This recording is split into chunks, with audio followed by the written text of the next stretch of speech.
RA Badja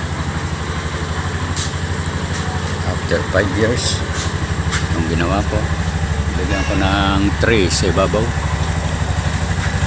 parilya na panghakot ng maraming bagay.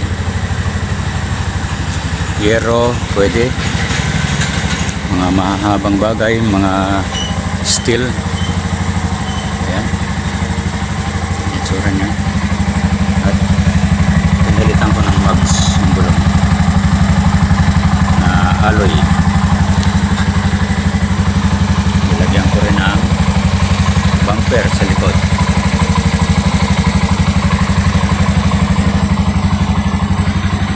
Ayan na siya ngayon.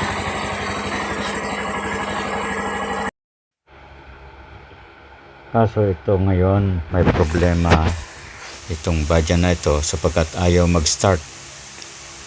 Naka almost 9,000 naman siya.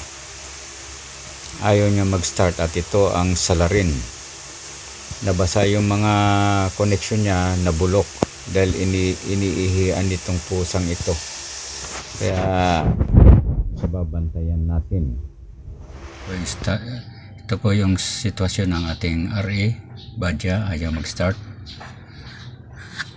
Pag sinusiyan mo, ang lumalabas ay ito neutral at saka ito lang, pero ito nawawala. Pagka hindi umilaw yan, hindi mag-start, pero kung umilaw lahat yan, mag-i-start. Yung sitwasyon nya. Ngayon chinik ko, mukhang ayos naman yung susi nya. Okay. At dito ko nakita ayos naman ito, lahat ito chinik ko na yan. Dito ko nakita yan, ito ay kinalawang na bulok at napatid yung isa. Patid ito yung patid. Itong wire na ito patid ito. Yung ginawa ko, pinutol ko na, tinanggal ko na lahat at ida-direct ko na siya. Yan, direct. Puputulin ko na rin ito, ida-direct ko siya. Subukan natin mamaya. Yan po ang ginawa ko, okay na, dinirect ko na. Ngayon ay start natin. So yan ang sitwasyon niya ngayon. Start na natin.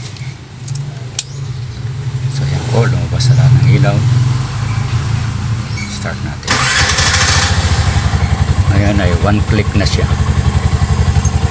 Problema ko na lang ay yung headlight. Ayusin ko pa yung headlight ko.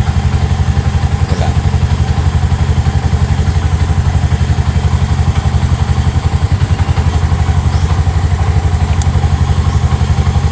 Okay, at problem solved. Pwede na ulit tumakbo, kaya lang sa gabi hindi pwede dahil walang headlight. Ayusin ko pa yung headlight niya. May signal light ako, kaya lang dito wala.